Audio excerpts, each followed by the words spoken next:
Hello बच्चों, स्वागत है आपका मेरे यूट्यूब चैनल गीत एडू टॉक में। और हम लोग यहाँ कर रहे हैं बेसिक्स ऑफ केमिस्ट्री में मोल कॉन्सेप्ट एंड मोलर मास।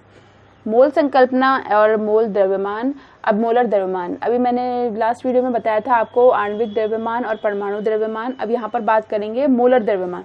तो मोलर द्रव्यमान से पहले हमको थोड़ा सा मोल कॉन्सेप्ट के बारे में पढ़ना होगा, तब हम मोलर द्रव्यमान को कर सकेंगे, बता सकेंगे। और जब मोलर द्रव्यमान आ जाएगा तो हम मोलों की संख्या ज्ञात कर सकते हैं। और अगर मोलों की संख्या ज्ञात कर सकते हैं तो हम नॉर्मलता, मोलरता, इस तरह के क्वेश्चंस जो हैं आगे कैलकुलेट हम कर सकते हैं। ठीक है, तो चलो सबसे पहले छोटी छोटी चीज़ें हैं कि मोल कॉन्सेप्ट को समझना जरूरी है। अभी तक हम लोगों ने द्रव्यमान की बात करी थी, जिसमें हमने परमाणु द्रव्यमान और आपका परमाणु द्रव्यमान और एक आणविक द्रव्यमान की बात करी थी। ठीक है ना, परमाणु अणु की। तो यहाँ पर मोलर द्रव्यमान एक नया है। तो मोल कॉन्सेप्ट कहाँ से आया? तो जब हमने हाइड्रोजन और ऑक्सीजन की अभिक्रिया कराई, हाइड्रोजन और ऑक्सीजन की, तो जल बना। तो हमने देखा कि दो अणु हाइड्रोजन थे, 2 अणु ऑक्सीजन थे और 2 अणु आपके जल के थे। तो यहाँ पर क्या हुआ, 18 हमने निकाला था ना, अभी लास्ट वीडियो में हमने 18 इसका आणविक द्रव्यमान निकाला, तो 36 U, ये 4 U हो गया, 32 हो गया और ये 36। तो हमने देखा कि कुछ संख्या के आधार पर भी पदार्थ की मात्रा निकाली जा सकती है। हमने यहाँ से एक क्लू लिया कि इसकी अगर संख्या देखें, अगर हम कि ये 4 है, ये 32 है, तो हम इसकी संख्या के आधार पर भी हम परमाणु की संख्या ज्ञात कर सकते हैं। लेकिन थोड़ा सा ये जब हमने देखा कि द्रव्यमान में रासायनिक समीकरण में पदार्थ की मात्रा को द्रव्यमान में लिखने से आसान तरीका, उनकी संख्या को लिख दो। अब आप जब संख्या लिख ही रहो तो द्रव्यमान में लिखने से अच्छा है कि उनको सीधे सीधे उनको संख्या में लिख दो। तो यहाँ से एक मोल संकल्पना की शुरुआत हुई। सिंपल सी बात है, मैं चीनी लेने गई, मैंने बोला 1 किलो चीनी दे दो, उन्होंने मुझे 1 किलो चीनी दी थी। मैं केले लेने गई, मैंने बोला मुझे 1 दर्जन केले दे दो। तो यहाँ पर बात कर रहे हैं कि अभी तक हम लोग किलोग्राम, ग्राम में बात कर रहे थे, क्यों ना हम संख्या में बात करें। संख्या में बात करना हमारे लिए थोड़ा सा आसान हो जाएगा। जैसे कि अगर मैं बात करती हूँ कि भाई मेरे को आधा दर्जन देना, तो मुझे बड़ा आसानी से होती है बोलने में, बच्चे भी आराम से समझ जाते हैं कि दो केले ले आओ, 3 केले ले आओ। और छोटे बच्चों को बोलो 2 ग्राम ले आओ, तो थोड़ा सा वो कन्फ्यूज हो जाता है, कोई भी हो चाहे छोटा बच्चा के। तो हम अपनी समस्याओं को थोड़ा सा मुश्किलें कम करने के लिए हमने क्या करा, संख्याओं को इंट्रोड्यूस कर दिया। बस यहीं से मोल कॉन्सेप्ट की स्टार्ट हुई। आपको बस इतना ही समझना है, मेन है कि इसके क्वेश्चंस के साथ कैसे डील करना है। ठीक है, जैसे मैंने यहाँ लिखा, मोल क्या होता है? मोल पदार्थ की मात्रा को दर्शाने का आसान तरीका है। जैसे 12 बनाना है तो 12 बनाना 1 डजन के बराबर होते हैं। ऐसे ही 6.022 × 10⁻23 मॉलिक्यूल्स, एटम्स, पार्टिकल्स, या तो आप बोलो अणु, परमाणु या कण या आयन, इनकी संख्या 1 मोल के बराबर होती है। जैसे 12 बनाना जो होते हैं 1 दर्जन के बराबर होते हैं, ऐसे ही इतने जो कण होते हैं वो 1 मोल के बराबर होते हैं। सिंपल। तो 1 मोल समझ में आ गया आपको? तो 1 मोल ये हो गया। तो 1 मोल में मात्राओं की वह संख्या है, 1 मोल मात्राओं की वह संख्या है जो ग्राम में उसके परमाणु या आणविक द्रव्यमान के बराबर होती है। तो मोल कोई नई चीज नहीं है। जैसे मैं बोलती हूँ कार्बन परमाणु का 1 मोल, तो या तो मैं 12 ग्राम चीनी खरीद के ले आऊं या मैं इतने परमाणु खरीद के ले आऊं, बात एक ही है। तो 1 मोल हो गया आपका 12 ग्राम कार्बन के बराबर हो गया, या इतने 6.022 × 10⁻23 कार्बन के परमाणु। मैंने इकट्ठे करके इतने परमाणु रख दिए 6.0223, और मैंने बोला कि जैसे बादाम है, बहुत सारे बादाम मैंने इकट्ठे करके रख दिए ऐसे करके, तो मैंने बोला 1 मोल है। या फिर मैंने 12 ग्राम कार्बन को चम्मच में भाई मेजरमेंट किया, उसको चम्मच में निकाल के और मेजरमेंट किया, तब बोला कि मैंने ये 12 ग्राम कार्बन है। तो ये एक ही बात है। तो हम इसको ये आणविक द्रव्यमान ही है।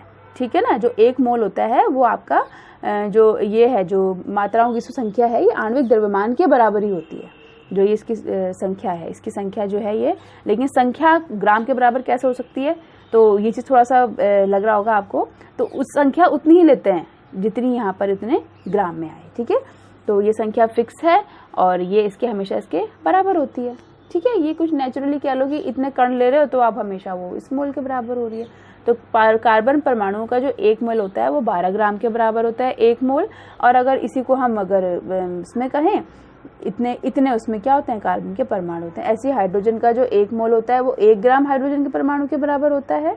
1 मोल जो होता है 1 ग्राम के बराबर होता है, और इसमें क्या होता है, इतने ही परमाणु होते हैं। तो एक जो मोल होता है वो मॉलिक्यूलर मास इन ग्राम होता है। यहाँ दो अलग अलग बातें हैं। यहाँ पर एक तो हमने संख्या की बात कर ली कि भाई एक मोल जो होता है उसमें इतनी संख्या होती है और एक मोल में 12 ग्राम होते हैं। तो इसी को हम मोलर मास आगे जो डिफाइन करेंगे ना वो यही होगा कि जो एक मोल में जितना द्रव्यमान होता है उसको मोलर मास कहते हैं। तो अब इसके बाद देखो मोलर मास समझ लो जरा क्या है ये मोलर द्रव्यमान।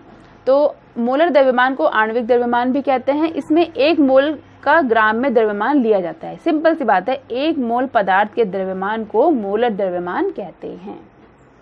एक मोल पदार्थ के द्रव्यमान को मोलर द्रव्यमान कहते हैं। सिंपल सी बात है, आप एक मोल ले लीजिए पदार्थ, इतने अणु ले लीजिए, उसका जो वेट आएगा उसको आप मोलर द्रव्यमान कहेंगे। जैसे हीलियम का परमाणु द्रव्यमान तो होगा 4U और हीलियम का मोलर द्रव्यमान होगा 4G। तो बिल्कुल सेम है, 4 इसको U से रिप्रेजेंट करते हैं, मोलर द्रव्यमान को ग्राम से रिप्रेजेंट करते हैं।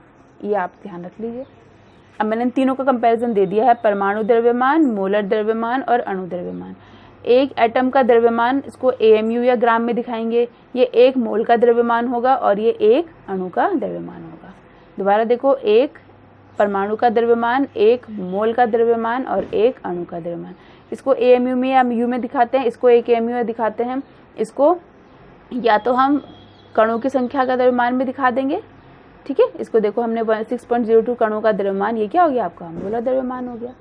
इतने कणों का द्रव्यमान मोलर द्रव्यमान, ठीक। और गैस के लिए अगर हम बात करें, भाई गैस को कैसे मेजर करेंगे, हमने ये तो बता दिया कि भाई पानी लिया हमने, लिक्विड लिया, उसका एक मोल इतने अणु हो गए। गैस में क्या करेंगे, गैस में अगर एक मोल का मतलब ये है कि अगर 22.4 लीटर का कोई बर्तन है कोई 22.4 लीटर का, उसमें जो गैस भरी जाएगी वो एक मोल होगी। 22.4 लीटर के बर्तन को आप फुल कर दो गैस से, वो उसका एक मोल होगा। जब STP कंडीशन हो, यानी स्टैंडर्ड टेम्परेचर प्रेशर हो। STP कंडीशन का मतलब होता है टेम्परेचर तो 273 केल्विन होना चाहिए और जो प्रेशर है, जो दाब है, वो आपका 1 एटमॉस्फेरिक प्रेशर होना चाहिए, 1 एटमॉस्फेरिक होना चाहिए, ठीक है। तो बात समझ में आई, सिंपल सी बात है। परमाणु द्रव्यमान एटम का द्रव्यमान, मोलर द्रव्यमान एक मोल का द्रव्यमान और आणविक द्रव्यमान एक अणु का द्रव्यमान। इसको हम इस तरह से रिप्रेजेंट करते हैं। मोलर द्रव्यमान को हम दिखाते हैं ग्राम पर मोल में,